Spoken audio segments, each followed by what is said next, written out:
Hello students, आज हम देखेंगे कि जो हम वेक्टर्स यूज करते हैं, वेक्टर्स की हमें ज़रूरत क्यों पड़ी। ठीक है, वाई वी नीड वेक्टर्स। तो मोशन इन स्ट्रेट लाइन और मोशन इन अ प्लेन। ठीक है, जो हमारा शुरुआत का chapter motion in straight line, वहाँ पर हम मोशन किस में लेते हैं, या तो पॉजिटिव डायरेक्शन में या तो नेगेटिव डायरेक्शन में। दो ही डायरेक्शन होती हैं। अगर रेफरेंस पॉइंट के हम राइट तरफ जा रहे हैं तो पॉजिटिव हमें डिस्प्लेसमेंट मिलेगा, पॉजिटिव डिस्प्लेसमेंट होगा तो उसकी वेलोसिटी पॉजिटिव होगी और एक्सेलरेशन भी। और अगर डिक्रीमेंट आता है तो यहाँ पर नेगेटिव उसका डिस्प्लेसमेंट मिलेगा। ठीक है, तो यहाँ पर अभी हमारा मोशन स्ट्रेट लाइन में केवल पॉजिटिव और नेगेटिव एक्स एक्सिस में हम जो चलते हैं उसमें हमारा काम चल जाता है। लेकिन जब हम बात करते हैं मोशन इन ए प्लेन, ठीक है, तो मोशन इन ए प्लेन में यहाँ पर हमें वेक्टर्स की जरूरत क्यों पड़ती है? क्योंकि अब मोशन किस में हो रहा है? प्लेन में हो रहा है, मतलब अलोंग एक्स एक्सिस भी हो रहा है और अलोंग वाई एक्सिस भी हो रहा है। तो यहाँ पर केवल एक कोऑर्डिनेट सिस्टम था, केवल एक्स एक्सिस। यहाँ पर दोनों कोऑर्डिनेट सिस्टम आ गए, एक्स अलोंग एक्स एक्सिस और अलोंग वाई एक्सिस। ठीक है, इस तरह से अगर हम देखेंगे ए टू बी इसका कितना डिस्प्लेसमेंट हो रहा है। ठीक है, तो ए बी वेक्टर को हम कैसे निकालते हैं? O B vector minus O ए वेक्टर। ए से अगर बी तक ये पहुंच रहा है यहाँ पर, ठीक, तो इस तरह से हमें यहाँ पर वेक्टर्स की जरूरत पड़ी। तो हम पहले समझ लेंगे सिंपल सी डेफिनेशन स्केलर्स और वेक्टर्स की, फिर हम आएंगे वेक्टर की प्रॉपर्टीज।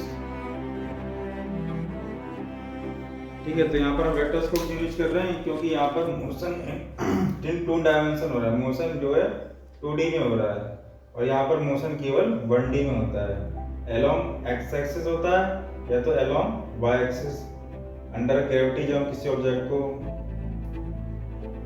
ठीक है, देखते हैं तो गिराते हैं, तो यहाँ पर, ठीक है, और फिजिकल वर्ल्ड जितनी भी फिजिकल क्वांटिटीज पाई जाती हैं उन दो कैटेगरी में डिवाइड कर सकते हैं, स्केलर क्वांटिटी और वेक्टर क्वांटिटी। या तो क्वांटिटी स्केलर होगी या तो वेक्टर होगी। ठीक है, तो scalars are those which have magnitude only. ठीक है, केवल अगर मैग्नीट्यूड है उसमें तो स्केलर्स होते हैं।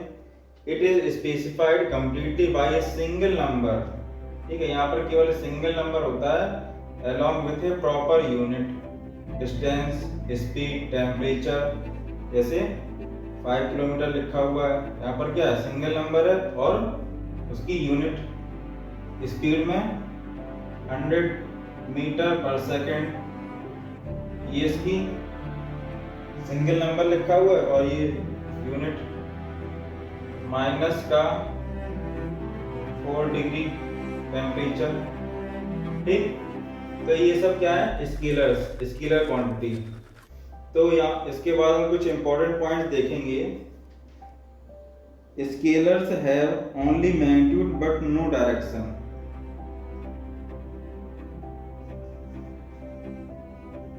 Scalars have only magnitude but no directions. तो जितनी भी स्केलर क्वांटिटीज होती हैं उनको हम ऑर्डिनरी अलजेब्रा से सॉल्व कर सकते हैं। ठीक है, जैसे हमें 5 किलोमीटर को डिस्टेंस को ऐड करना है 10 किलोमीटर से, तो 5 + 10 15 किलोमीटर में मिल जाएगा।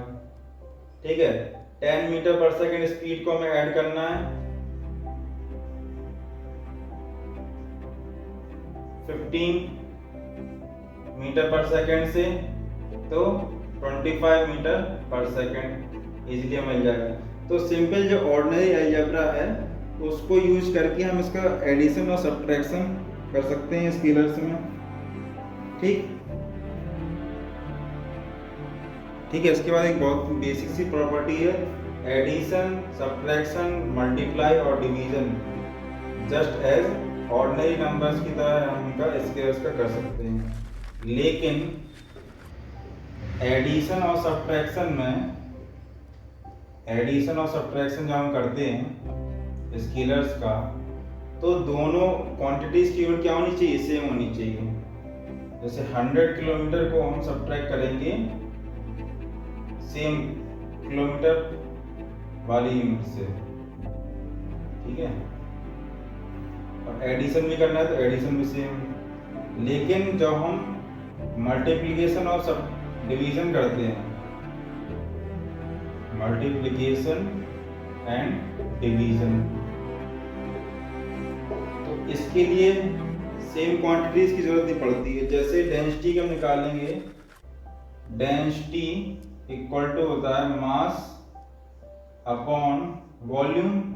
तो मास की यूनिट होती है केजी में, और उसे हम डिवाइड कर रहे हैं किससे, वॉल्यूम से, मीटर क्यूब से, ठीक है। तो यहाँ पर अलग अलग यूनिट है, और डेंसिटी यहाँ पर कैसी यूनिट है, एक स्केलर, ठीक है। तो ये दोनों बहुत इंपॉर्टेंट पॉइंट है। मल्टीप्लिकेशन और डिवीजन में कोई जरूरी नहीं कि दोनों क्वांटिटीज की क्या हो, सेम यूनिट हो, जबकि एडिशन और सब्ट्रैक्शन में दोनों की यूनिट क्या होनी चाहिए, सेम होनी चाहिए, दोनों क्वांटिटीज। ठीक, हम बात करते हैं यहाँ पर वेक्टर क्वांटिटीज की। The vectors are the those quantities which have both magnitude and direction, ठीक है। जहाँ पर मैग्नीट्यूड के साथ साथ डायरेक्शन भी इंपॉर्टेंट होगी, वहाँ पर हम वेक्टर्स या वेक्टर क्वांटिटी का यूज करते हैं, ठीक। जैसे वेलोसिटी में क्या कंपलसरी है, डायरेक्शन की वैल्यू, ठीक। तो डिस्प्लेसमेंट हमें दे रखा है 10 किलोमीटर, डायरेक्शन दे रखी है वेस्ट डायरेक्शन, ठीक है, इस तरह से। तो अगर इस तरह से हम डायरेक्शन दे रखी, हम वेलोसिटी निकालेंगे तो हमें 10 किलोमीटर ट्रेवल कर रहा है इन 2 आवर्स, तो 5 किलोमीटर पर आवर यहाँ पर इसकी वेलोसिटी मिल जाती है, ठीक। तो यहाँ पर हम समझेंगे इसको, obey the triangle law of addition, ठीक है। ट्रायंगल लॉ ऑफ एडिशन यहाँ पर ये क्या है, ठीक है। इसको हम वेक्टर के एडिशन में समझेंगे, क्योंकि किसी भी दो क्वांटिटीज को हम एडिशन डायरेक्टली नहीं कर सकते हैं। जैसे 5 किलोमीटर को हम 6 किलोमीटर से ऐड कर देते थे स्केलर्स में, इस तरह से डायरेक्टली यहाँ पर एडिशन नहीं होता यहाँ पर, क्योंकि डायरेक्शन भी इन्वॉल्व हो गई है, इसलिए हमें उनका वेक्टर एडिशन करना पड़ता है कि दोनों का जो डायरेक्शन है वो किस किस डायरेक्शन में है। तो किसी भी वेक्टर को हम रिप्रेजेंट कर रहे हैं इस तरह से, तो जो उसकी लेंथ रहती है ए वेक्टर, और ये यहाँ पर बी वेक्टर, अगर हम लेंथ मेजर करें तो इस एरो की लेंथ और इस एरो की लेंथ क्या है, बी वेक्टर की जो वैल्यू है इससे डबल है, तो हम कह सकते हैं, और दोनों की क्या है, सेम डायरेक्शन है, तो लिख सकते हैं हम B vector equal to twice of A vector. इसका जो हेड है राइट डायरेक्शन में जा रहा है, और जो इनिशियल पॉइंट है टेल, ठीक है, स्टार्टिंग कहां से हो रही है, इस पॉइंट से, और ये लेफ्ट राइट की तरफ जा रहा है इस डायरेक्शन में, तो इसका डायरेक्शन हुआ ईस्ट डायरेक्शन। इस तरह से कोई ऑब्जेक्ट अगर इस डायरेक्शन में अगर मूव कर रहा है, मोशन है, तो हम बोलेंगे अलोंग ईस्ट डायरेक्शन। और वेक्टर्स को रिप्रेजेंट कर सकते हैं B vector equal to twice of A vector, ठीक है, क्योंकि दोनों की डायरेक्शन सेम है, लेकिन मैग्नीट्यूड बी वेक्टर का ए वेक्टर से डबल है। तो इस तरह से हम और भी इसके बारे में पढ़ेंगे, वेक्टर्स के बारे में। अब यहाँ पर हमें दो क्वांटिटीज हैं, दो वेक्टर्स हैं, ए वेक्टर और बी वेक्टर, ठीक है। इन दोनों का अगर हमें स्केलर प्रोडक्ट करना है, ठीक, तो स्केलर प्रोडक्ट जिसको हम ए डॉट बी, ठीक है, तो रीड करते हैं, read as A vector dot B vector, ठीक। इस स्केलर प्रोडक्ट के और भी नाम है, जैसे डॉट प्रोडक्ट या इनर प्रोडक्ट,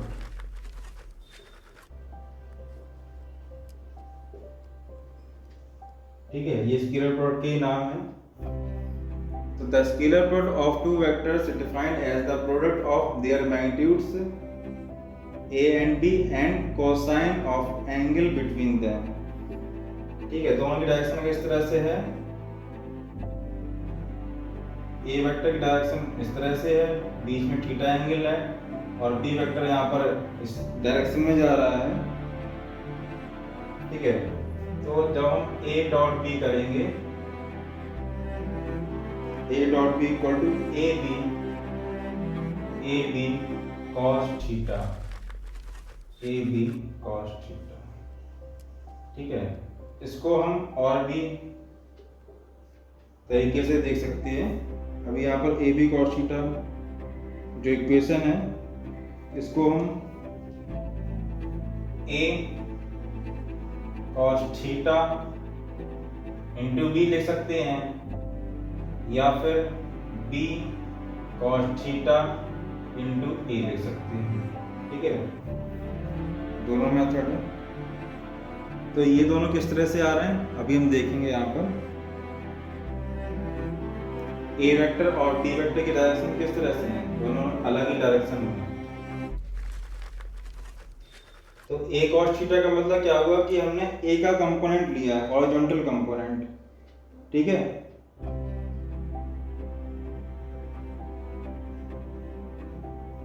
तो ए वेक्टर यहाँ पर इस तरह से जा रहा था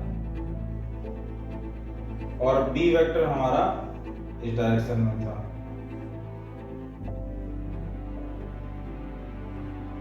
तो जब हम ए वेक्टर का यहाँ पर हम cos थीटा कंपोनेंट लेंगे तो वो हमें ऊपर की ओर मिलेगा, ठीक है। जब भी हमें ए वेक्टर को ब्रेक करना है, ए cos थीटा और ए sin थीटा में, हॉरिजॉन्टल और वर्टिकल कंपोनेंट में, तो हम क्या करते हैं, उसको थीटा जिस डायरेक्शन में बनता है उस डायरेक्शन में हमेशा कौन सा कंपोनेंट जाएगा, ए cos थीटा, ठीक है। और बी वेक्टर की डायरेक्शन पहले से यहाँ पर है, और ए को जब हम रिजॉल्व करेंगे तो यहाँ पर वर्टिकल कंपोनेंट हमें मिलेगा ए sin थीटा, ठीक है। तो यहाँ पर हम बात करेंगे दोनों सेम डायरेक्शन में है, ठीक है। तो इस से हमें डॉट प्रोडक्ट मिलेगा, A cos theta A dot B equal to A cos theta into B, A cos theta into, यहां से हमें मिल गया, ठीक है। अब दूसरे फॉर्मूले की बात करें कि बी cos थीटा इंटू ए कब मिलेगा हमें,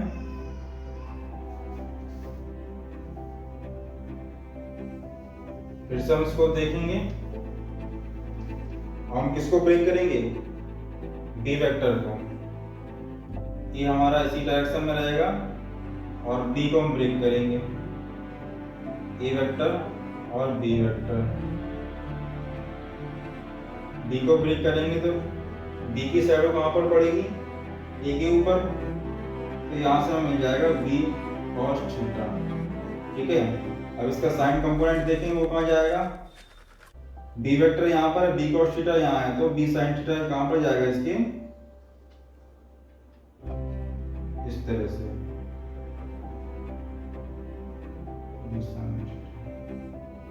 तो जब भी किसी वेक्टर को रिजॉल्व करते हैं तो बी cos थीटा और B sin theta, horizontal component और वर्टिकल कंपोनेंट हमेशा 90 डिग्री पे आते हैं, और जिस वेक्टर को ब्रेक करते हैं वो वेक्टर बीचों बीच रहेगा हमेशा, ठीक है। ऐसा नहीं होगा कि यहाँ पर बी cos थीटा यहाँ पर आ गया और बी sin थीटा यहाँ पर, वो गलत हो जाएगा। तो जिस वेक्टर को हम ब्रेक कर रहे हैं वो हमेशा बीच में रहेगा। तो यहाँ से हमें ए डॉट बी मिल जाता है, ठीक है, बी कॉस थीटा इंटू ए। ठीक, तो ए डॉट बी को हम दो तरह से समझ सकते हैं, magnitude of A vector into magnitude of component of B along A. इस तरह से ए वेक्टर का मैग्नीट्यूड और बी वेक्टर का मैग्नीट्यूड अलोंग डायरेक्शन ए। ठीक है, और इसको हम किस तरह से रीड करेंगे, A cos theta into B magnitude of B vector into magnitude of A along B. A cos theta कौन सा कंपोनेंट है, जो बी के डायरेक्शन में आ रहा है। ठीक, तो इस तरह से हम डॉट प्रोडक्ट को समझ सकते हैं अलग अलग फॉर्म में। ठीक है, तो इसके हम यूनिट वेक्टर्स का मल्टीप्लिकेशन और देख लेते हैं इसके बाद हम। ठीक है, यूनिट वेक्टर्स का मल्टीप्लिकेशन समझना बहुत जरूरी है, उसके बाद ही हम दो वेक्टर्स का मल्टीप्लिकेशन कर पाएंगे। तो आई कैप, जे कैप और K cap along X direction, Y direction और जेड डायरेक्शन। जब हम आई कैप का मल्टीप्लाई आई कैप से करेंगे तो हमें मैग्नीट्यूड ऑफ आई, ठीक है, उसके बाद मैग्नीट्यूड ऑफ आई और आई में कितना एंगल रहेगा, 0 डिग्री। cos 0 की वैल्यू कितनी होती है, 1। और यहाँ पर यूनिट वेक्टर है जिनके सबके मैग्नीट्यूड क्या होते हैं, 1। तो आई डॉट आई की वैल्यू में क्या मिलती है, 1। इसी तरह हम जे डॉट जे करेंगे तो इसकी वैल्यू भी 1 मिलेगी, और के डॉट के की वैल्यू भी हमें यहाँ पर 1 मिलती है। ठीक, हम मल्टीप्लाई करेंगे आई डॉट जे से। ठीक है, आई डॉट जे से मल्टीप्लाई करेंगे तो magnitude of I, magnitude of J और cos 90। cos 90 यहाँ पर कितना होता है, 0। तो आई डॉट जे यहाँ पर क्या हो जाएगा, 0। जे डॉट के यहाँ पर क्या हो जाएगा, 0। और के डॉट आई भी यहाँ पर हो जाएगा 0। ठीक है, तो आई का आई से मल्टीप्लिकेशन जब हम करेंगे स्केलर तो 1 मिलता है, और आई का जे से करेंगे तो 0 मिलता है। इसी तरह से अब यहाँ पर हमें दो वेक्टर्स हमने कोई से भी ले लिए in terms of their rectangular components, मतलब आई के फॉर्म में, जे और के की form. A vector equal to x1 I cap, y1 J cap, z1 K cap. जब इसका हम डॉट प्रोडक्ट करेंगे तो आई का मल्टीप्लाई आई से होगा, बाकी आई का जब जे से होगा तो वो सारे कंपोनेंट क्या हो जाएंगे, 0।